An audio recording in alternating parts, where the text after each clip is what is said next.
This month, a viewer contacted 7 Action News saying she waited 12 hours to be admitted to a local hospital. Unfortunately, she's not the only person experiencing these wait times, so we looked into what is being done. I went to the emergency room at about 1:30, 2 o'clock Tuesday, and I sat there until 1 o'clock in the morning on Wednesday morning. We're talking to Detroit's Veda Tompkins from her bed at Beaumont Hospital in Farmington Hills. A breast cancer patient, she tells us she is usually admitted within 30 minutes. This week, she sat waiting in the ER for 12 hours. No, it's not acceptable. I can understand them having shortages, but that's not acceptable for anybody. There are thousands of Michigan patients like Veda experiencing these horrendous wait times because we simply just don't have the people. Some people have left the profession. Some people were able to command better salaries elsewhere. We can see it in the data. When you don't have enough nurses, there's going to be some pitfalls. The lack of staffing at hospitals and the surplus of patients due to COVID means there are less beds available. Start asking questions at 4 o'clock, okay?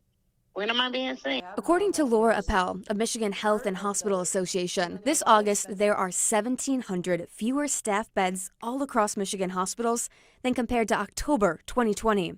And that's where I think the real difference is today, is we have a number of people who are essentially getting their inpatient care in the ED because there's no room to move them to the floor. The Detroit Medical Center, for instance, used to advertise that it had a 29-minute wait guarantee. I called them up to ask what their wait today is. I was calling to see what your average wait time for a patient right now is. Turns out they've received so much backlash for their wait times, they won't give them out anymore. But they did tell me there were over 60 patients ahead of me in line. Okay, thank you. And it's not just hospitals that are short-staffed, it's nursing homes too. Appel said because nursing homes don't have enough staff, they can't transfer their older patients into a home, resulting in even less hospital beds being available. Can't get people in because I have a workforce shortage, and I can't get people out because I have a workforce shortage. To gain and retain hospital workers, the Hospital Association is working with colleges to finance students who are going into the field.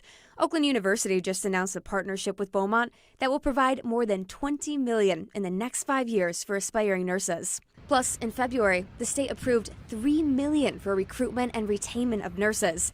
And this summer, the state is funding sign-on bonuses. Small hospitals, small nursing home offered $10,000 bonus to come and work as a certified nurse assistant in that nursing home.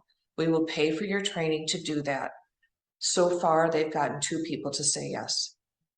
It's really hard to get people to come and do this work. Appel says her team knows a change won't happen overnight, but patients like Veda are the motivation to continue working for more hospital staff.